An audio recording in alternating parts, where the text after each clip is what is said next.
Лјупчо Ѓоргиевски, човекот што ја напиша државата, па се скара со неа. Ако Македонија беше книга, Лјупчо Ѓоргиевски ќе беше авторот што подоцна ќе каже: не ја разбравте како што ја напишав, а народот одамна не чита, само пцуе по рецензии. Тој е интелектуалецот што веруваше дека народот мисли. Лјупчо Ѓоргиевски не дојде како прост популист, тој дојде како писател, мислител, идеолог, човек што мислеше дека ако е нешто логично, ќе биде и прифатено. Првата грешка. Македонската политика не функционира на логика, функционира на навика, инет и мит.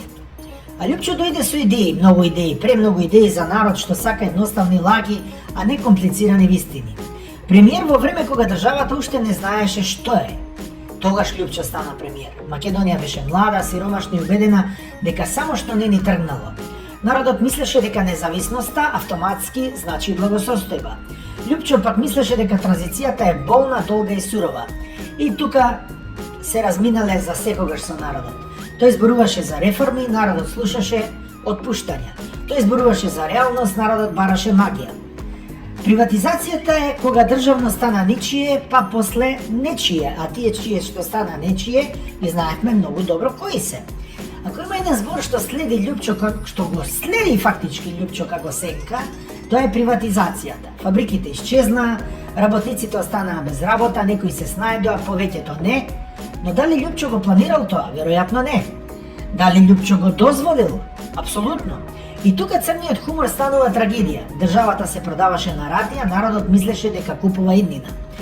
Националист што подоцна им досади на националистите. Лјупчо беше тврд националист, додека не престана да биде удобен. Тој зборуваше за историја, корени, реалност, соседи. Но Македонија не сака реалност. Таа сака приказна каде секојаш сме во право. Кога Лјупчо почна да зборува дека некои митови се митови, народот реши дека и тој е мит, што треба да се избрише. Тој беше од премиер до дисидент, македонска специјалност. Откако падна од власт, Лјупчо не се прилагоди, не се покаја, не се преоблече. Тој ја избра најлошата можна опција за македонски политичар, да биде говно до крај. Почна да зборува работи што не се простуваат, дека сме живееле во илузии, дека историјата не е црно-бела, дека соседите не се секогаш ѓаволи. И тука и официјално стана предавник, иако беше предавник одамна. Во Македонија ако кажеш нешто што боли, не си храбар, ти си платеник, но ако си и платеник и предавник, тогаш си дефинитивно Лјупчо Ѓоргиевски. Бугарија бидна последниот клинец. Кога Лјупчо почна отворено да зборува за Бугарија, народот не го слушаше навреда. Без разлика што кажал, без разлика што мислел, пресудата беше донесена однапред. И тука доаѓаме до најцрниот момент. Требаше да зборува за Бугарија кога беше премиер, а не сега. Човек што учествувал во создавањето на македонската државност, тогаш стана нејзиниот непријател. Не затоа што ја уништил, туку затоа што одбива да ја каже правата вистина за неа.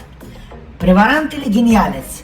Лјупчо Ѓоргиевски не е преварант во класична смисла, освен за парите што ги украде. Тој не продаваше лажна надеж, тој продаваше сурова реалност. А реалноста кај нас е најнепопуларниот производ, освен парите, нормално. Гениалец, можеби, ама во погрешна држава, во погрешно време, со погрешен народ. И тука доаѓа последниот удар, оној што најмногу боли. Веројатно, државата е погрешна. Затоа Лјупчо треба да си најде нова.